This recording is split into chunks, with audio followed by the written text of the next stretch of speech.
నిన్నటికి నిన్న హైదరాబాద్ నడిబొడ్డున కోటిలో సుల్తాన్ బజార్ పరిధిలో పొట్టున 8 గంటలకి తుపాకీతో కాల్పులు జరిపి లక్షల రూపాయలు దొంగలు ఎత్తుకొని పోయినా వారి గురించి పట్టించుకునే నాదుడు గాని, ఈ రాష్ట్రంలో ఇంత దిగజారిన శాంతి భద్రతల గురించి పర్యవేక్షించేవాడు గాని, సమీక్ష చేసేవాడు గాని ఈ రాష్ట్రంలో ఎవరు లేరు.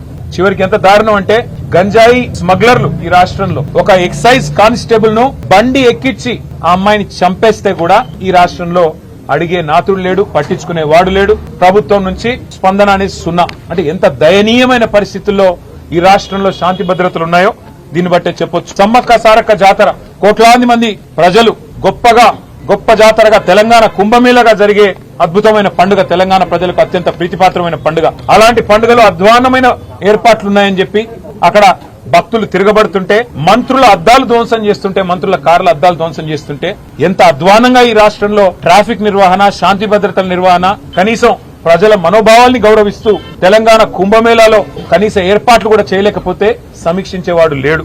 ఎక్కడున్నారయ్యా ముఖ్యమంత్రి గారంటే గాలి మాటలు తిరుగుతూ, గాలి మాటలు మాట్లాడుతూ, గాలి తిరుగుడు తిరుగుతా ఉన్నారు. రాష్ట్రంలో మాత్రం లేరు.